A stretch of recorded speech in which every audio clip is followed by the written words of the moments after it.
Hi, my name is Monterastelli, and the video you are about to watch is a recording from the 24 Hours of Tapping, which is an event that is held annually to support the Peaceful Heart Network. If you appreciate or learn anything from this video, the easiest way for you to say thank you is to support the work of the Peaceful Heart Network, who has worked with over 300,000 migrants, immigrants, prisoners, folks in disaster areas by bringing tapping to them.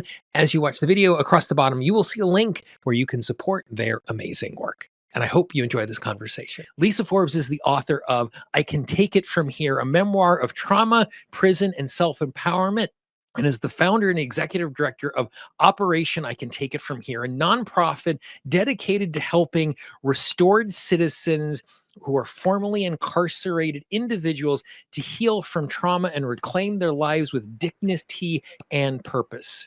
A restored citizen herself, Lisa used EFT to transform her own journey of excessive childhood trauma and 14 years of incarceration into a mission of healing, empowerment, and systematic change. Please welcome to our digital stage, Lisa. Hello. Hello, Gene. How are How you are you? this morning? I'm doing great. I'm doing better because I get a chance to hang out and talk with you right now. Oh, thank you so much. It's an honor to be here and in the company of the wonderful people you've had on already. So this is going to be a slightly different conversation than some of the stuff that we've done so far. A lot of the things that we've done so far have been instruction, and we've done some tapping. We're going to get an opportunity to do some instruction inside of this, but we're going to be starting with your really unique story and how that has led you to a place, to the work that you were doing. When you and I were getting a chance to get to know each other before all of this, you used some vocabulary and you shared some statistics with me that really made me feel and re-recognize where I am moving through the world and who I'm moving through the world with. And so I really can't wait to share this conversation with people. So I want to invite you to start at the place that makes the most sense for you with your story and how we went from there to you sitting across from me today on web camera. Okay, so I work with a population that I support and love and understand because I'm one of them. Mm-hmm. I had a very abusive childhood, came out of it with a lot of complex PTSD. It had a direct correlation between my mental state and the commission of an explosive crime. And then spent 14 years of incarceration with no treatment, came out, and then was told, good luck.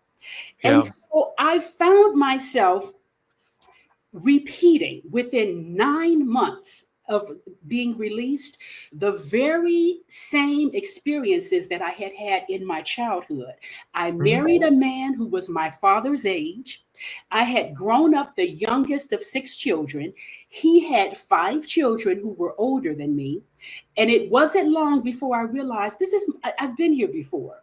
Right. And so I just went online and I didn't even know what I was looking for. I had never heard of EFT, tapping, or anything else. But I just started searching for repeating childhood patterns or childhood loops. I didn't even know the language, but I came across videos by Brad Yates. And that's how I got introduced to EFT. And as I started just following along with his big book of tapping scripts and all of these, just following along. And then it wasn't long before I didn't need those scripts because I had my own personal experiences. When I realized, wait a minute, I am actually benefiting from this. And I knew how many people were in the same boat that I was in. I said, if I'm benefiting from this and I'm just following along on the screen, how much more so could I and anyone else benefit if someone was really taking this to them in a professional way and really healing them with EFT and tapping? And so it became my mission to do that. And so what does that kind of nuts and bolts tangibly look like today in the work that you're doing? Well, here's the thing that two things I want people to understand. One is that there are 19 million Americans who have a felony conviction. And depending on the data source you use, there are between 77 and 100 million Americans who have some type of criminal conviction, even if it's only a misdemeanor. Right. Those misdemeanors can still affect their lives and their choices. And so this is a population, Gene, that is larger than Rwanda. Yeah. It's larger than Uganda. It's larger than Ukraine. It's right under our nose. And yet we don't approach this population in a systematic way to bring healing to them. And so I remind people that if you have situations in, say, Rwanda or Sierra Leone, where you have different factions taking machetes to each other, we go into their environment with healing. We recognize it as a traumatic situation. But in Chicago, where I'm from, I live in Denver now, but where I'm from, if you have people doing drive-by shootings because of factions, we call it crime. Right. And my position is fundamentally, this is the same type of trauma. This is that whether it's Africans or African Americans, if you roll that thing back before the branch diverged, you've got the same type of ancestral, generational, and personal trauma overlaying people. And so one of my favorite quotes is attributed to Viktor Frankl. He said, between stimulus and response, there is a space. And in that space is our power to choose. And in a power to choose our response, in that space is our power to choose our response. And in our response lies our growth and freedom. Well, my thing is, between stimulus and response, there's a space, but what if that space is occupied by trauma? Then what happens to your power to choose? If your power to choose lies in that space, but that space is overtaken by your complex PTSD, do you still have the power to choose? And as you say that, for 2.5 years, I taught anger management in the Towson County Jail, and one of my guys called it the dragon. And for him, you're talking about that space. He was completely disassociated from that space. Like it was he was here, and then he was here, and there was nothing like, and he said the dragon takes over, because that was the only way he could describe that particular moment, is because he felt so out of control. It physically felt out of body to him, and it must have been another entity in that particular place. And to be like, how do you respond when you don't feel like you are in the picture in that particular moment? Right. And so when I work with this population and try to get people to understand them in the context of their trauma, it's not to dismiss their crime. It's not to dismiss the impact of what they have done. But we have to put this in context, because these things do not happen out of a vacuum. And so I got connected to the Peaceful Heart Network because I started referring to formerly incarcerated people as refugees. In many ways, they have many of the same problems that refugees have. It's caused by the same thing. If they are running from place to place to place, trying to escape this neighborhood or that domestic violence or whatever, to me, these people are internally displaced. You have some of the same things happening both physically and emotionally in refugees as we do in our so-called inner cities. And I want us to have the same systematic, compassionate, trauma-informed approach to formerly incarcerated people as we do to refugees, as we do to internally displaced people. You know, I like to tell people, I don't know if they've seen the movie, The Shawshank Redemption, but in there, there's the character that Morgan Freeman plays. He makes a comment when he says, you know, after all the decades he'd been incarcerated, I can hardly take a piss without asking permission. You Mhm. know, these are people that we think that just because they're out, they're free. No, most of them are as locked up as ever. And I was in Chicago last Saturday and attending an annual picnic and gathering for formerly incarcerated people. And I was talking to them about tapping EFT. None of them had ever heard of it. And I started talking to them about trauma resolution. And people responded with, "What's that?" Yeah. So if we do not affirmatively take EFT, tapping, trauma resolution, or even heart math, I work in collaboration with the collective Heart Coherence here in Colorado. They use heart math. If we don't take these evidence-based healing modalities to these communities, they will never hear about it. And if our programs are primarily taken to the prisons or taken to the jails, you would have missed me.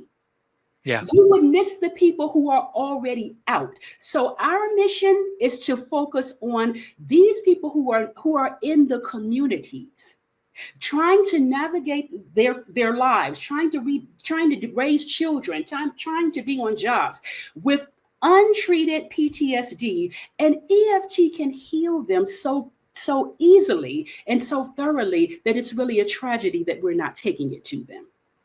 And so like I'm curious as you're doing something like that, like the not that it is a binary and an all or nothing thing, but Mhm. what does receptiveness look like? And I'll just kind of share lived experience. So when I was in the Baltimore County Jail, it was not court ordered, it was voluntary, Mhm. and there were a group of people who showed like there was a large group of people who showed up because someone else in their unit drug them there because someone in their unit had already had a good experience. Right. Then there was a percentage of people who thought, well, if I show up to this thing, I have one more piece of paper that's going to help me with parole and weren't necessarily engaged in the thing, which is fine as well. We're functionally trying to navigate these things. Mhm. And so, but the folks that were engaged the most almost always were in a circumstance where someone grabbed them by the collar or the ear or the whatever and said, you're coming with me. Mr. Gene's got something that might be really, really useful for you as you're engaging with that. As you're finding this diaspora, for lack of a better word, of 100 million people or the 17 million people who have felonies, like how do you identify, how do you engage, how do you share, because again, if we're working in a location or a facility, I know where everybody is. Mhm. You're talking about this, you know, seasoning that is sprinkled throughout our entire population. How do you engage with that? Well, here's the thing. With approximately 77 to 100 million people Mhm. impacted by this, the reality is everybody knows somebody who's Mhm. incarcerated. You can, there are, and in fact, there are some communities where you can't hardly find somebody who doesn't know somebody who's formerly incarcerated.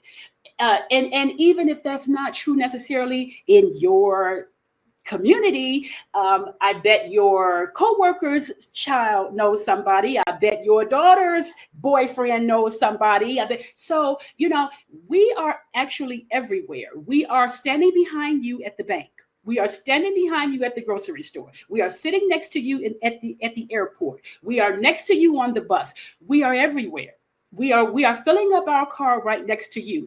And so what needs to happen is an affirmative conversation needs to be intentionally taken to someone who can go into these communities who has trust value. Mhm. That's the difference. This is a community that really is wary of being followed up, wary of being, Right. someone coming in. And so this is why it's important for someone like myself who has the same history that they have to actually get out of my house and go to the picnics where they are, go into the communities where they are. I'm not afraid to do that because their communities are mine. And really, one thing we have to understand is that even when people have committed violent crimes, you are not talking for the most part about sociopaths. You are talking about people who had a context in which their crime happened and a context in which their recidivism happens. And if you can take healing to them, explain to them what trauma resolution is, explain to them what EFT or tapping is and what it can do for them. Most people do want it, but A, they've never heard of it. B, they may not think their PTSD is healable. And C, they may not trust who they're talking to. So our goal in Operation I Can Take It From Here, our nonprofit, is to have people like myself go into these communities on the ground, boots on the ground. We are affirmatively, intentionally taking it to them, the way the drugs are taken to them. The way you go into these communities and you see a liquor store on every corner, we want to have EFT on every corner. We want to market EFT to this population the way crack is marketed to them, right? The way everything else, the way sugar is marketed to them. That's our goal, to be intentional and taking it to them, because there is no other way that they will hear it, Jean. That, people come from other countries to Chicago, the Magnificent Mile, the Sears Tower. People, it's a beautiful place. But there are people on the south side of Chicago who have never seen the Sears Tower. They don't go downtown. There are people on the west side who've never been to the north side. Their lives are very insular. And their reading and literacy levels are traditionally very low. So they're not going to do what I did. They're not going to get online and research and email Brad and email Gene and email Craig Wiener. They're not going to do that. They'll never hear it if someone like me doesn't take it to them. And when I realized how EFT had really actually saved my life, I literally don't know if I would be here if I had found EFT, and I really seriously don't know if I would not have gone back into prison, because nothing had changed from the reason that I went in the first place. So how we do it is we do it with intention and with someone who has the trust factor, and we take it to them affirmatively. We are talking to you, not expecting you to find us. And I think, one of the really valuable things that you're saying in there is trust factor. And it's, it's anytime we are sharing something, it is hard because, oftentimes I'm operating from the place of, I have this really useful thing. And the mistake we make when we are sharing things is, I have a plan because I care about you, because I understand you. And that is not a place of trust. That is a place of dissemination. Where trust is, I care about you because, or I understand you, therefore I care about you, and I have a plan and something that is useful as we're going to share in that particular way. Exactly. And go ahead. And that is because I am one of them, that is naturally my approach. Although you might be surprised that sometimes it's not, after you get a little distance. I've been home since 1999, right? Some people are, did you forget your time? Did you forget where you came from? But anyway, that's another story. But my approach to this population is that another one of my quotes, I'm a quote person. I love quotes. Someone asked reportedly Michelangelo how he came up with David.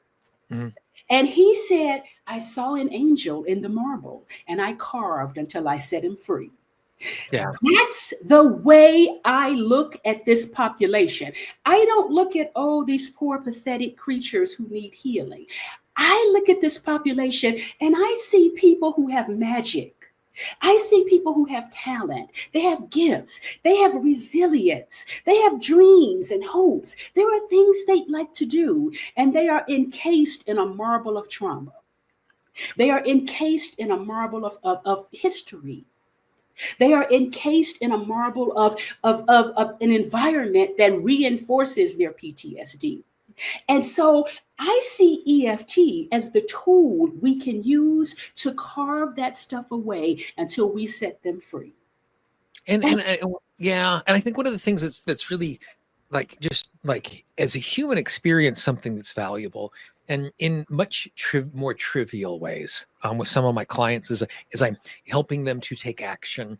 One of the things I often say to them is, if you don't have confidence in yourself, you're allowed to borrow my confidence in you. Mhm. Mhm. And sometimes to be in this circumstance where we are recognizing and seeing something inside of another human, that it's not that it's missed by other people around us, but it's missed by the person that we are seeing that particular thing in. Mhm. And it becomes a difficult thing, from, to use the analogy that you're using, to see that from inside of the marble. Mhm. Like I have the perspective from the outside because I can see the shapes and the contours, and I have seen, Michelangelo has a series of statues that are slaves, and they are half finished in that particular way, where you can literally see them emerging from these giant blocks, where some parts of them are sculpted to a place that is perfectly smooth, and other parts it's the rough form of the leg that is going to become if it would have been finished, this thigh muscle. And from Mhm. the outside, it is sometimes possible to see that. And in the case of that art, it takes a special eye of someone who is able to see into that particular thing.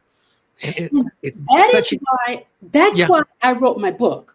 Hmm. I didn't. So my book is I Can Take It From Here. The nonprofit is Operation I Can Take It From Here.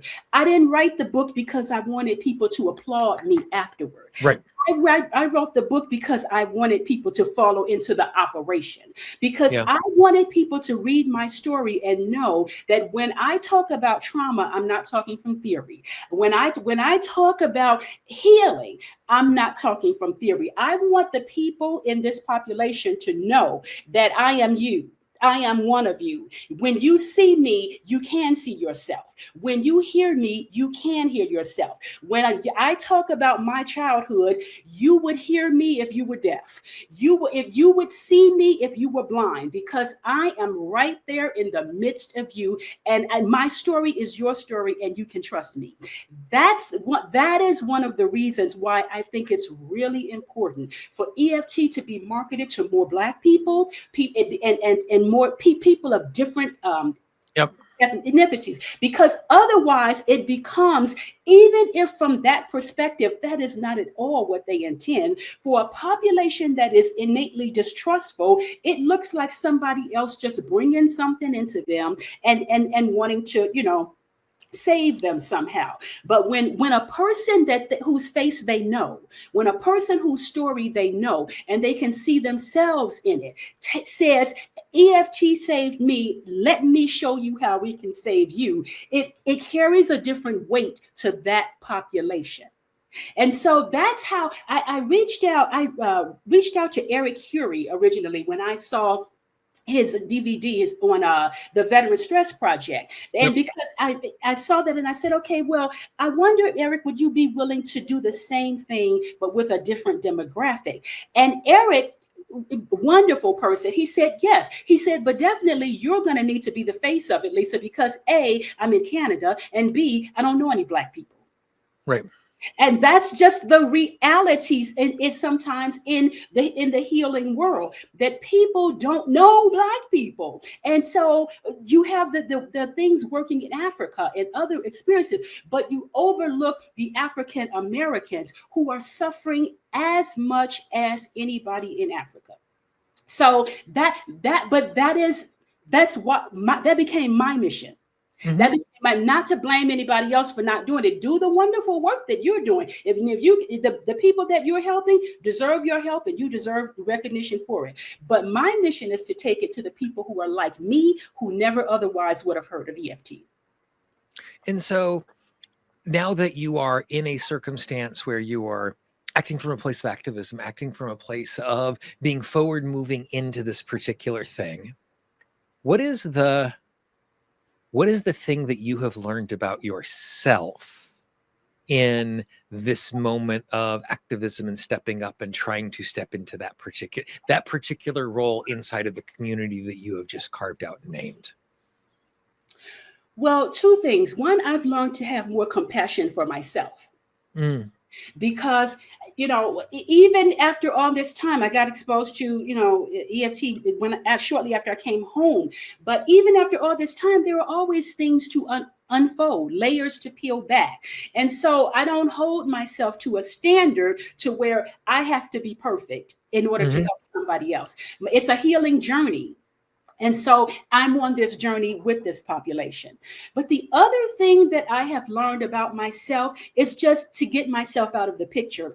When I approach the work that my nonprofit does, Operation I Can Take It From Here, I don't really have an ego about it. It's not about me.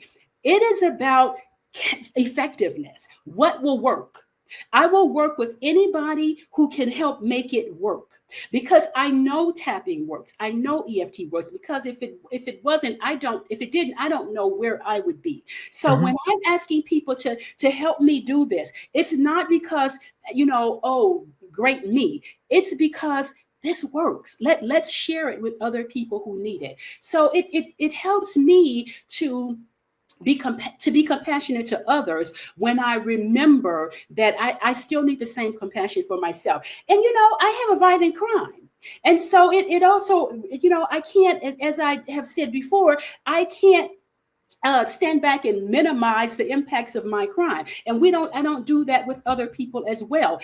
I try to let this be a 360-degree healing.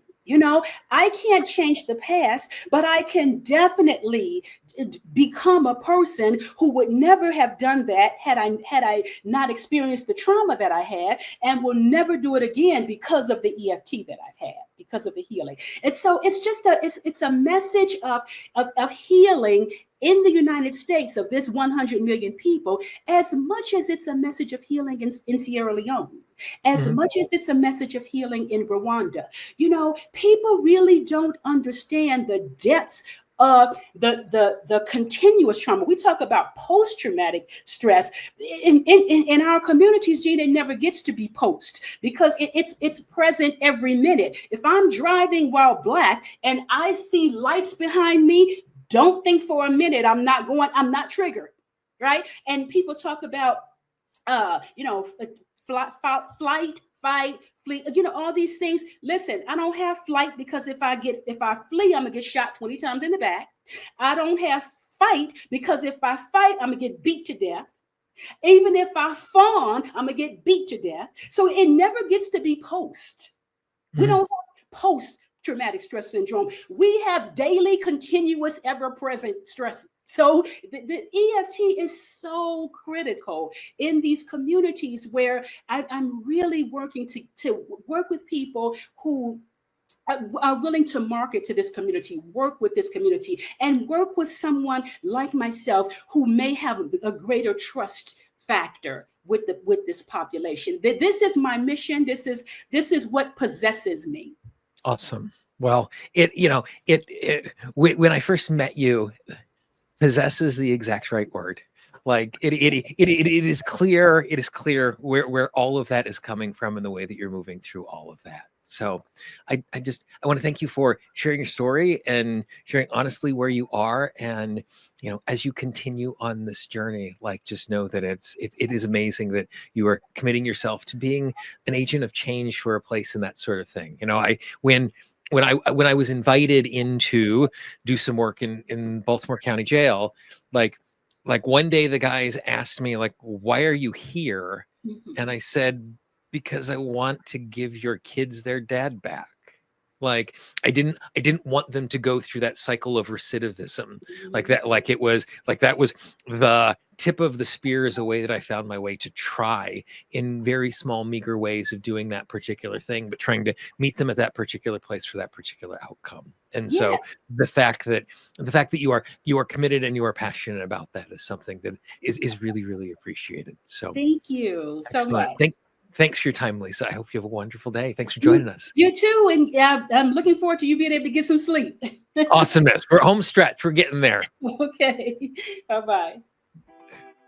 I hope you enjoyed that conversation. As you look at the screen right now, you can see a link to the entire playlist of every single conversation for previous 24 hours of tapping.